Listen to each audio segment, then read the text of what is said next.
കൂട്ടിരുന്നു നമ്മെ എന്നും കരുതുന്ന യാമെന്ന ദൈവം നമുക്കെത്ര നല്ലവൻ. ഇന്നയോളം പുലർത്തിയ കൃപയേകി നടത്തുന്ന യാമെന്ന ദൈവം നമുക്കെത്ര നല്ലവൻ.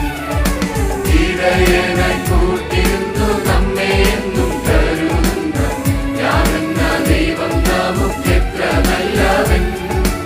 ഇന്നയോളം പുലർത്തിയ കൃപയേകി നടത്തുന്ന യാമെന്ന ദൈവം നമുക്കെത്ര നല്ലവൻ. ഇന്ന് വായിക്കുന്ന വിശുദ്ധ വേദപുസ്തക ഭാഗം പുറപ്പാട് പുസ്തകം 17-ാം അധ്യായം 1 മുതൽ 16 വരെയുള്ള വാക്യങ്ങൾ. പുറപ്പാട് പുസ്തകം 17-ാം അധ്യായം 1 മുതൽ 16 വരെയുള്ള വാക്യങ്ങൾ. അനന്തരം ഇസ്രായേൽ മക്കളുടെ സംഘം എല്ലാം സീൻ മരുഭൂമിയിൽ നിന്ന് പുറപ്പെട്ടു. യഹോവയുടെ കൽപ്പന പ്രകാരം ചെയ്ത പ്രയാണങ്ങളിൽ രഫീദീമിലെത്തി പാളയമിറങ്ങി. അവിടെ ജനത്തിന് കുടിപ്പാൻ വെള്ളമില്ലായിരുന്നു. അതുകൊണ്ട് ജനം മോശയോട്, ഞങ്ങൾക്ക് കുടിപ്പാൻ വെള്ളം തരിക എന്ന് കലഹിച്ചു പറഞ്ഞതിന് മോശെ അവരോട്, നിങ്ങൾ എന്നോട് എന്തിന് കലഹിക്കുന്നു?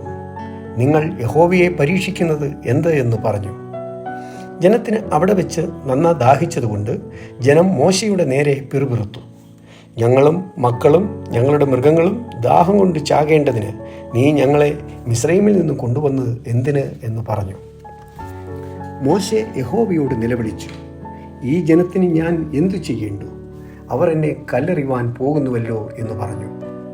യഹോവ മോശയോട്, ഇസ്രായേൽ മൂപ്പന്മാരിൽ ചിലരെ കൂട്ടിക്കൊണ്ട് നീ നദിയെ അടിച്ച വടിയും കയ്യിലെടുത്ത് ജനത്തിൻ്റെ മുമ്പാകെ കടന്നു പോകാം. ഞാൻ ഹോരേബിൽ നിന്റെ മുമ്പാകെ പാറയുടെ മേൽ നിൽക്കും. നീ പാറയെ അടിക്കണം. ഉടനെ ജനത്തിന് കുടിപ്പാൻ വെള്ളം അതിൽ നിന്ന് പുറപ്പെടും എന്ന് കൽപ്പിച്ചു. ഇസ്രായേൽ മൂപ്പന്മാർ കാണെ മോശ അങ്ങനെ ചെയ്തു.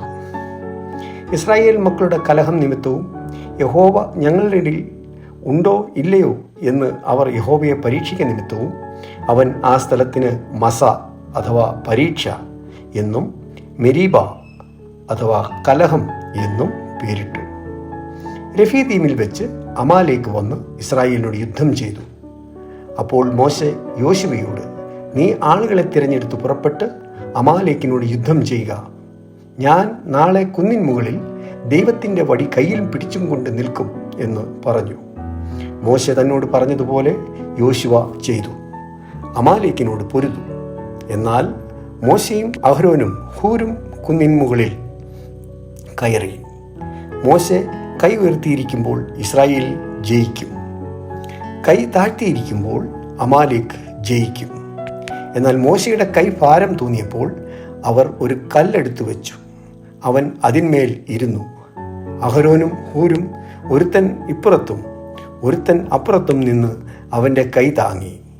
അങ്ങനെ അവൻ്റെ കൈ സൂര്യൻ അസ്തമിക്കും വരെ ഉറച്ചു നിന്നു. യോശുവ അമാലേക്കിനെയും അവൻ്റെ ജനത്തെയും വാളിൻ്റെ വായ്ത്തലയാൽ തോൽപ്പിച്ചു. യഹോവ മോശയോട്, നീ ഇത് ഓർമ്മയ്ക്കായിട്ടൊരു പുസ്തകത്തിൽ എഴുതി യോശുവയെ കേൾപ്പിക്കാം. ഞാൻ അമാലേക്കിൻ്റെ ഓർമ്മ ആകാശത്തിൻ്റെ കീഴിൽ നിന്ന് അശേഷം മായ്ച്ചു കളയും എന്ന് കൽപ്പിച്ചു. പിന്നെ മോശ ഒരു യാഗപീഠം പണിതു. അതിന് യഹോവ നിസി, യഹോവ എൻ്റെ കൊടി എന്ന് പേരിട്ടു. യഹോവയുടെ സിംഹാസനത്താണ് യഹോവയ്ക്ക് അമാലേക്കിനോട് തലമുറ തലമുറയായി യുദ്ധം ഉണ്ട് എന്ന് അവൻ പറഞ്ഞു. ഇവിടെ ഇന്നത്തേക്ക് നിശ്ചയിച്ച വേദഭാഗം വായിച്ചു തീരുന്നു.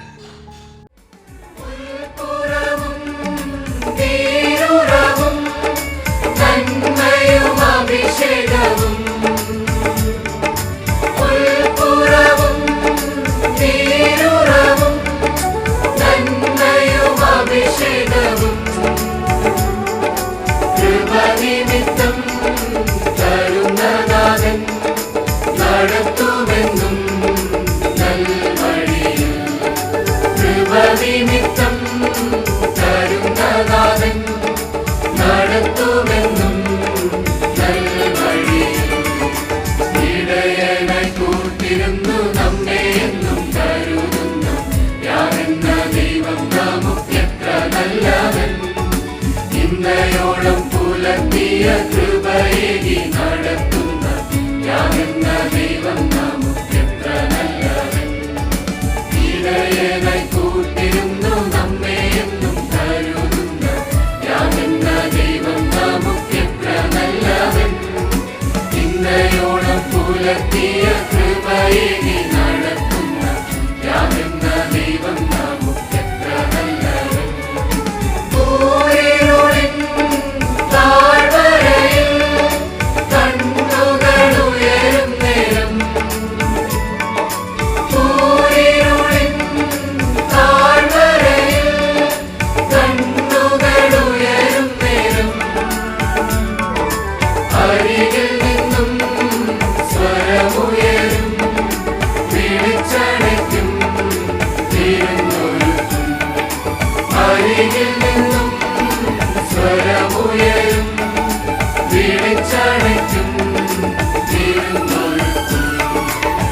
ഇടയനായി കൂട്ടിരുന്നു നമ്മെ എന്നും കരുതുന്ന യാതെന്ന ദൈവം നമുക്കെത്ര നല്ലവൻ. ഇന്നയോളം പുലർത്തിയ കൃപയേകി നടത്തുന്ന യാതെന്ന ദൈവം നമുക്കെത്ര നല്ലവൻ. ഇടയനായി കൂട്ടിരുന്നു നമ്മെ എന്നും കരുതുന്ന യാതെന്ന ദൈവം നമുക്കെത്ര നല്ലവൻ. ഇന്നയോളം പുലർത്തിയ കൃപയേകി നടത്തുന്ന യാതെന്ന ദൈവം നമുക്കെത്ര നല്ലവൻ. കൂടണയും ആടുകളാ ചെയ്യുവാൻ കൃപയേകണേ. കൂടണയും ആടുകളാ ചെയ്യുവാൻ കൃപയേകണേ. അരുമനാഥൻ ഒരുക്കിടുന്ന ഭവനമതിൽ വസിച്ചിടുവാൻ. അരുമനാഥൻ ഒരുക്കിടുന്ന ഭവനമതിൽ വസിച്ചിടുവാൻ. ഇടയനായി കൂട്ടിരുന്നു നമ്മെ എന്നും കരുതുന്ന യാതെന്ന ദൈവം നമുക്കെത്ര നല്ലവൻ. ഇന്നയോളം പുലർത്തിയ കൃപയേകി നടത്തുന്ന യാതെന്ന ദൈവം നമുക്കെത്ര നല്ലവൻ. ഇടയനായി കൂട്ടിരുന്നു നമ്മെ എന്നും കരുതുന്ന യാതെന്ന ദൈവം നമുക്കെത്ര നല്ലവൻ. ഇന്നയോളം